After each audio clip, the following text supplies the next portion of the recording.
Students, we are seeing class 5 EVS unit number 5, that is natural disasters and personal safety. We are seeing natural disasters. Okay, इसके पहले के video में हमने देखे हैं कि डिजास्टर्स जो है वो दो टाइप के हैं, है ना।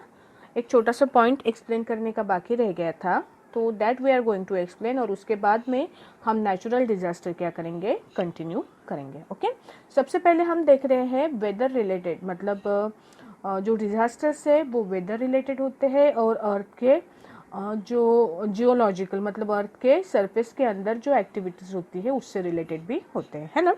तो जो वेदर रिलेटेड नेचुरल डिजास्टर्स है, it is observe that whether related natural disasters there frequency is more nowadays. अभी ये जो है वेदर रिलेटेड डिजास्टर्स पहले के हिस्ट्री के कंपैरिजन में ये डिजास्टर्स अभी ज़्यादा आने लगे हैं। तो what should be the reason behind it? तो साइंटिस्ट लोगों का मानना ऐसे है कि ये जो स्टॉर्म्स या साइक्लोन्स है, इनकी जो फ्रीक्वेंसी अभी बढ़ गई है आने की, जो इसका नंबर ऑफ टाइम्स, कितने टाइम्स नेचुरल डिजास्टर्स आते हैं, इसकी जो फ्रीक्वेंसी है वो क्यों बढ़ी है इतनी। सो उसके लिए जो रीज़न जिम्मेदार है that is global warming. Okay, so global warming ये जो चीज़ है हमने देखा है, global warming is a reason of many natural disasters. इसका मतलब ये नहीं है कि ग्लोबल वार्मिंग की वजह से ही नेचुरल डिजास्टर्स हो रहे हैं, वो पहले भी होते थे, but global warming has increased the frequency of natural disasters. ठीक है, तो let us see the meaning of global warming. बहुत बार ये वर्ड आप लोगों ने सुना होगा, global warming. Global means related to whole earth and warming का मतलब इट इज़ रिलेटेड टू गर्म होना, है ना। कि what is the meaning of global warming? तो ग्लोबल वार्मिंग का मीनिंग हमें अभी समझ में लेना है। सबसे पहली बात ये ध्यान में रखो कि global warming increases the occurrence of natural disaster more often than before. It increases the occurrence of natural disaster more often than before. Let us see the term global warming. What is the meaning of global warming? Global warming means the temperature of earth is rising every year. हर साल अर्थ का temperature जो है वो कुछ degree Celsius से increase हो रहा है। So this phenomena is called as global warming. आपने कई लोगों के मुंह से सुना होगा कि पहले इतना गर्म नहीं होता था जब जितना अभी हो रहा है। तो ये जो है ना टेम्परेचर जो है, समर में टेम्परेचर अभी अपने यहाँ पे अपने एरिया में 48 डिग्री सेल्सियस तो नॉर्मल है ना। इतना टेम्परेचर तो समर में आराम से क्रॉस कर लेते हैं अपन। तो पहले इतना हाई हमारे रीजन का टेम्परेचर नहीं जाता था, या किसी भी एरिया में अभी हीट जो है वो पहले के कंपैरिजन में बढ़ गई है। तो ये किस वजह से हो रहा है? That is because of global warming and it is a very dangerous situation. Okay, तो सबसे पहले हम देखेंगे कि what are the reasons behind global warming. Earth का टेम्परेचर सडनली इंक्रीज होने के पीछे क्या रीज़न है? See there are different reasons. Reason number 1 is burning of coal and petroleum. हम क्या करते हैं, कोल और पेट्रोलियम सब्सटेंसेस जैसे कि पेट्रोल है, डीजल है, नेचुरल गैस है, ये सारी चीज़ें हम क्या कर रहे हैं, इनका यूज़ हमने बढ़ाया है। और ये यूज़ जब हम बढ़ाते हो तो कोई भी सब्सटेंस बर्न होने के बाद में प्रोड्यूस करता है कई तरह के हार्मफुल गैसेस प्रोड्यूस होते हैं, जिनमें से एक है carbon dioxide.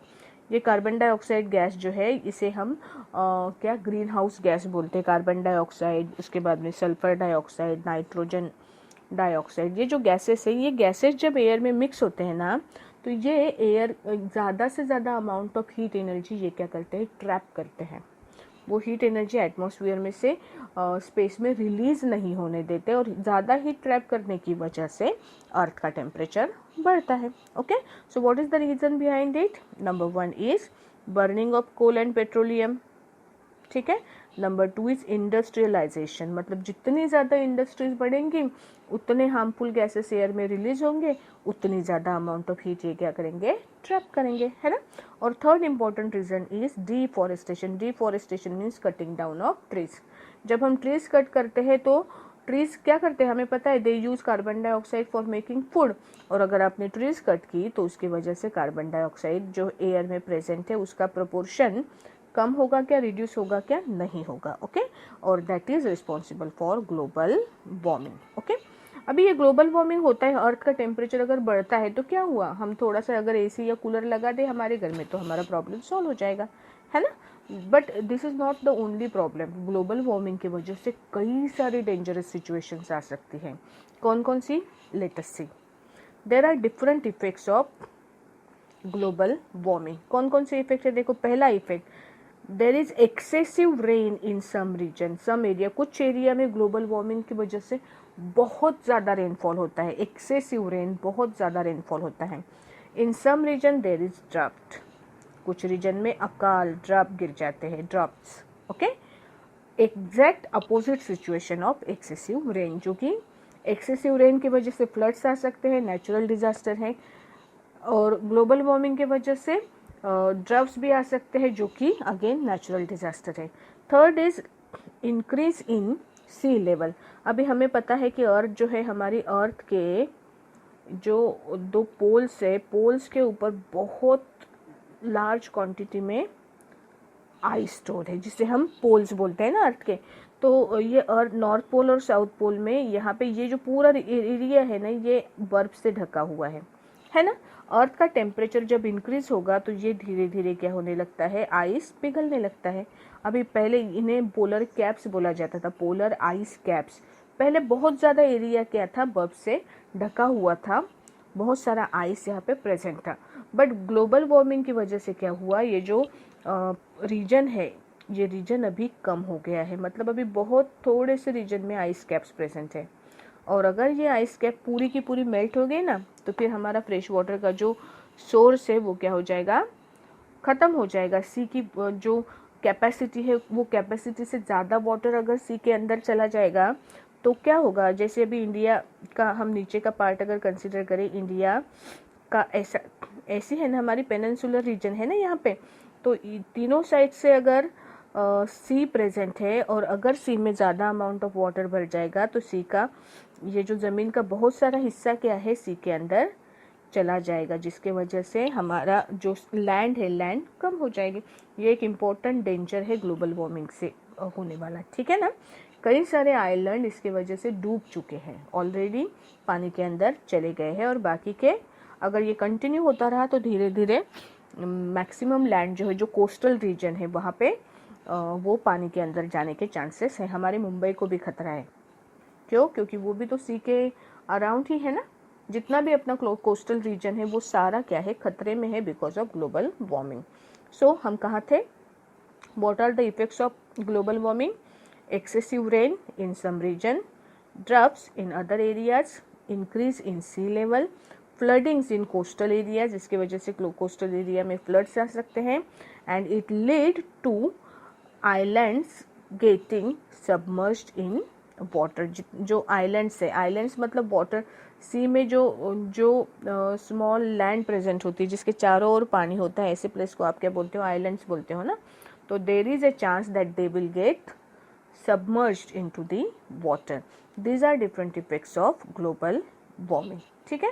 Now what we can do to reduce the global warming, हमें क्या करना है, जो उसके causes थे उसको हमने इसके पहले पेज पे causes देखे थे ना, reason, burning of coal and petroleum, industrialization and deforestation, ये चीज़ें अगर हमने कम की तो ग्लोबल वार्मिंग का प्रॉब्लम क्या हो सकता है, सॉल्व हो सकता है। उसके लिए हमें क्या करना चाहिए, how to reduce effects of global warming. Number 1, we can reduce the use of fossil fuel. Number 2, we can stop deforestation. Number 3, we can plant more and more trees. Okay, so these are different effects, these are different methods to reduce the effect of global warming. Okay, let us move to the next page. See, this page is from your lead textbook, जिसमें global warming के बारे में कुछ दिया है. We are going to read it. In recent years, the burning of coal and petroleum and deforestation have increased dramatically. Due to this, the Earth's temperature is rising every year. The planet is warming up faster than any time in the known history of Earth. Means our planet is warming more and more, and this has not happened before in history.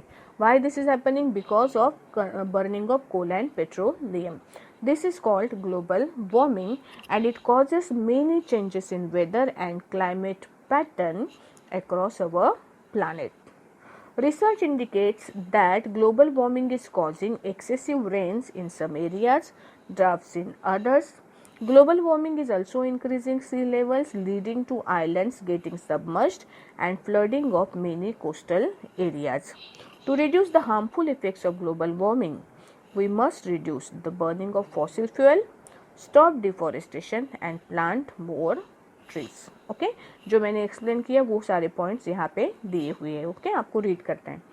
Late us move to the next page. See let us move to the next natural disaster. It is called as droughts. Droughts मतलब क्या, उसका पहले हम एक picture देखते हैं. See this is the situation. आपके lead के टेक्स्ट बुक में का पिक्चर है. इसमें देखो आपको लैंड कैसे दिख रही है. There are lots of cracks on land. ये जो लैंड है ना इसमें इतनी सारी क्रैक्स क्यों है? ये जो है यहाँ पे रेनफॉल कम होने की वजह से ज़मीन पूरी सूख गई है. उसमें का वाटर पूरा का पूरा क्या हो गया है? इवोपरेट हो गया है. Because of which there are lots of cracks in the land और in the soil. This is drought situation. इसको ड्रप बोलते हैं. ओके ये किस वजह से होता है? Why droughts are causing? There are some reasons related to drought. What are they? Number one is less rainfall. जब रेनफॉल नहीं होता है 1 साल 2 साल 3 साल, अगर रेनफॉल हुआ ही नहीं, बारिश गिरी ही नहीं, तो वो जो सिचुएशन प्रोड्यूस होती है उसे हम बोलते हैं droughts. Okay what are the effects of droughts? Number one, in this situation what happen? There is less water in lakes, rivers and wells. There is scarcity of drinking water and there is no water for farming. क्या होता है drop situation में? क्या होता है? Drop क्यों occur होते हैं? Because of less rainfall. जब रेनफॉल लेस हो जाएगा तो ज़मीन के अंदर का वाटर इवोपरेट हो जाएगा. There will be less water in lakes, less water in rivers. Rivers dry हो जाएंगी पूरी, और वेल्स में भी जो वाटर है उसकी लेवल बहुत ज़्यादा कम हो जाएगी. There will be scarcity of drinking water. Scarcity मतलब कमी. लोगों को पीने के लिए भी वाटर अवेलेबल नहीं होता है. That is called as scarcity of drinking water. अगर पीने के लिए पानी नहीं है तो फार्मिंग के लिए होगा क्या? नहीं. There will be no water for farming also. अगर फार्मिंग के लिए पानी नहीं है इसका मतलब क्या है? इसका मतलब आपका एग्रीकल्चर नहीं होगा. एग्रीकल्चर नहीं होगा मतलब there is scarcity of food also. खाने का जो फूड है, फूड खाने का ही होता है, जो फूड है वो भी अवेलेबल नहीं होता है. और भूख से भी लोग क्या होते हैं? परेशान होते हैं. या उनको खाने के लिए भी नहीं मिलता, पीने के लिए भी नहीं मिलता, एनिमल्स के लिए भी नहीं मिलता. तो वो जो सिचुएशन है उसे ड्रप बोला जाता है. इसको हिंदी में अकाल बोलते हैं. ओके मराठी में दुष्काल. हमारी इंडिया में ड्रप प्रोन एरियाज, ऐसे एरियाज जहाँ में ड्रप्स बहुत बार ऑकर होते हैं, ऐसे एरियाज कौन थे? देखो पहला है सम पार्ट्स ऑफ महाराष्ट्र, जैसे कि लातूर साइड का जो एरिया है ना, पार्ट्स ऑफ महाराष्ट्र, वहाँ पे ड्रप्स बहुत बार होते हैं. उड़ीसा एंड तेलंगाना, ये ड्रप प्रोन एरियाज है इंडिया के अंदर के. Okay let us move to the next page. This is the picture showing drought. Next ये देखो ज़मीन में इतनी सारी क्रैक्स बन गई है जिसके वजह से ये जो क्रॉप्स भी दिख रहे हैं ये धीरे धीरे टोटल क्या हो जाएंगे? सूख जाएंगे. उसको कोई भी फ्रूट्स या ग्रेन्स उसमें ग्रो होंगे क्या? नहीं होंगे. They get means after some time they become dead. Crops affected by droughts. Okay let us move to next page. Causes of droughts. Droughts क्यों होते हैं? What are the causes of it? पहला तो ये नेचुरली होते हैं. अगर 3-4 साल किसी जगह पे रेनफॉल हुआ ही नहीं तो उस एरिया में ड्रप्स हो सकते हैं. तो फर्स्ट रीज़न इसका जो है that is natural lack of rainfall. Second is over use of underground water. हमारी जो अर्थ का अगर हम स्ट्रक्चर कंसिडर करें तो अर्थ में ये सपोज अर्थ का मैंने horizontal surface vertical surface consider किया, ये ऊपर का सरफेस है, इसके नीचे सॉइल है ना, और सॉइल के अंदर there is a large storage of water. जो ऊपर से रेनफॉल होने के वजह से वाटर धीरे धीरे सीप होके इसमें जमा होता है ना, इसे हम अंडरग्राउंड वाटर कहते हैं। हम क्या करते हैं, बोरवेल्स के थ्रू या वेल्स के ज़रिए, बोरवेल्स के ज़रिए हम कौन सा वाटर यूज़ करते हैं, हम यूज़ करते हैं अंडरग्राउंड वाटर। अगर किसी प्लेस पे अंडरग्राउंड वाटर आपने ट्रिमेंडस अमाउंट में यूज़ कर लिया और रेनफॉल कम हो रहा है, मतलब वो जो वाटर है ज़मीन के अंदर का, वो फिर से उसकी लेवल बढ़ती ही नहीं है, वो धीरे धीरे साल दर साल कम ही होती जाती है। तो अगर ऐसे हुआ तो then there is a chance of occurring drought in that area. Okay, so this is the second important cause कि पहले तो naturally there is lack of rainfall and second you are over using the ground water. Okay, third is human activity, deforestation जैसी human activities के वजह से भी rainfall कैसे होता है, कम हो जाता है। So these are reasons behind droughts. What are effects of droughts? पहला इफेक्ट है no water for drinking. There is सबसे पहले तो स्कार्सिटी ऑफ वाटर, ये ड्रॉप्स का पहला इफेक्ट है, जिसमें there is no water to drink, no water to grow food, no water for cattles animals, because of which there is scarcity of food and water. कमी होती है scarcity किसकी, food and water की। और ये जो सिचुएशन है इसे बोला जाता है फैमिन। इसे क्या बोलते हैं, फैमिन बोलते हैं। बहुत डेंजरस सिचुएशन है, लोगों को खाने के लिए पानी नहीं मिलता है, पीने के लिए पानी नहीं मिलता है, खाने के लिए कुछ नहीं रहता लोगों के घर में, पूरे गांव के गांव भूख से बिलखते रहते हैं, बिल्कुल दुबले पतले से हो जाते हैं, कई लोग मर जाते हैं, कई लोग गांव छोड़ के जाते हैं, कैटल्स मर जाते हैं। इतनी बिकट कंडीशन की लोग कुछ भी, मतलब खाना भी लोगों के घर से चोरी करने में कम आगे पीछे नहीं देखेंगे, इतनी डेंजरस सिचुएशन होती है फैमिन में। ठीक है, सो ये अगर किसी रीजन में एक आध साल अगर बारिश नहीं हुई तो थोड़ी बहुत मैनेजेबल कंडीशन रहती है, लेकिन अगर ऐसे 3-4 साल तक रहा तो फिर वहाँ पे फैमिन्स, ये नेचुरल डिजास्टर जो ड्रॉप से भी ज़्यादा सीवियर है, आ सकता है। Okay, so these are effects of droughts. Next है there will be no food and water for animals, so there is a chance that animals will also get die, means they also die because of droughts.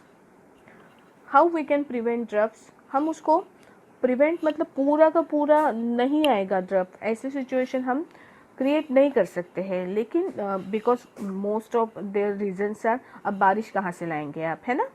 तो what you will do, you will just, you can minimize the effect of droughts. Droughts के effect हम क्या कर सकते हैं, कम कर सकते हैं। कैसे करेंगे? पहली चीज़ है plant more and more trees and stop deforestation. अगर आपने डिफॉरेस्टेशन स्टॉप किया और ज़्यादा से ज़्यादा अमाउंट में ट्रीज अगर आपने ग्रो किए तो रेनफॉल बढ़ने का चांस है। ठीक है, you have to save and conserve water. Water save करो, प्रॉपर वेस्ट से संभल के इस्तेमाल करो एंड वाटर का स्टोरेज बढ़ाओ। ठीक है ना, वाटर अगर आप जो रेनफॉल होता है उससे वाटर, रेन वाटर हार्वेस्टिंग करके अगर आप ग्राउंड लेवल जो है वाटर के अंडरग्राउंड लेवल वो बढ़ाने की कोशिश करते हो, then also you can prevent droughts. And third is use less fossil fuels.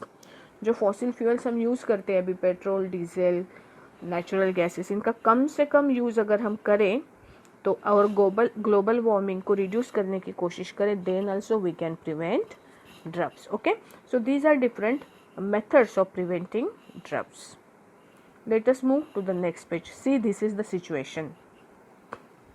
देखो वो इंसान, आजू बाजू की ज़मीन देखो कैसी, वो भगवान से प्रार्थना कर रहा है कि प्लीज़ पानी, मतलब रेनफॉल करो, बारिश दो। और वो कैसे हो गया है, देखो कितना सूख के काटा हो गया है वो इंसान। हाँ, उसके रिबकेज के जो बोन्स हैं ना वो भी दिख रहे हैं इसमें, है ना। ये इफेक्ट है फैमिन का। See, droughts in Maharashtra 2015-16. Nearly 90 lakh farmers in Maharashtra were affected by the drought in 2015 and 16. Many parts of Maharashtra received very rainfall in 2015 and 16, almost 1/4 of the average rainfall they used to receive earlier. This impacted around 15,000 villages. 2015-16 में बहुत कम rainfall हुआ था और इसके effect की वजह से कम 15,000 villages जो है उस पर इफ़ेक्ट हुआ था। The crops which were affected the most were onion, grapes, cotton, rice etcetera. Many farmers were facing the crisis situation and committed suicide. The state government then released a relief worth rupees 2000 crores so far. This was Maharashtra's worst drought in 100 years. 100 सालों में इतनी बड़ा disaster drought Maharashtra ने face नहीं किया था जो 2015-16 में फेस किया। कई फार्मर्स ने वो ड्यूरेशन में क्या की थी, सुसाइड की थी। सी लेकिन कुछ कंडीशंस ऐसे भी है, लोग जो है मतलब जो ड्रग प्रोन एरिया है वहाँ पे भी लोग क्या कर सकते हैं, कंडीशन सुधार सकते हैं अगर वाटर सेव करते हैं तो। इसका एक एग्जांपल है Hiware Bazar village sets example in drought hit Maharashtra. देखो what is the situation. Hiware Bazar is a village in Ahmednagar district of Maharashtra, India. It is noted for its irrigation system and water conservation program. Using this program, it has fought drought and drinking water problems. While the rest of the Maharashtra has had to transport water tankers from outside and face severe problem, Hiware Bazar has not felt the need to call a single water tanker. In fact, it hasn't called for one since 1995. The groundwater table in the village has also been very good due to conservation efforts. देखो इन्होंने क्या किया है, हिवरे बाजार मतलब 1995 से वहाँ पे एक भी टैंकर नहीं आया है। लोगों ने खुद का प्रॉब्लम खुद सॉल्व किया। ये जो बीच वाला पिक्चर आपको दिख रहा है ना, यहाँ पे लोगों ने जो रेन वाटर है वो देखो यहाँ पे स्टोर करने के लिए जगह बनाई है, जिसके वजह से ये वाटर धीरे धीरे ग्राउंड में सिप होके अंडरग्राउंड वाटर क्या होगा, बढ़ेगा। ऐसी कई सारी टेक्निक्स उन्होंने इस्तेमाल करके क्या की, अंडरग्राउंड वाटर की लेवल इंक्रीज की, जिसके वजह से उन्होंने ड्रग की जो कंडीशन थी उसमें से वो उभर आए।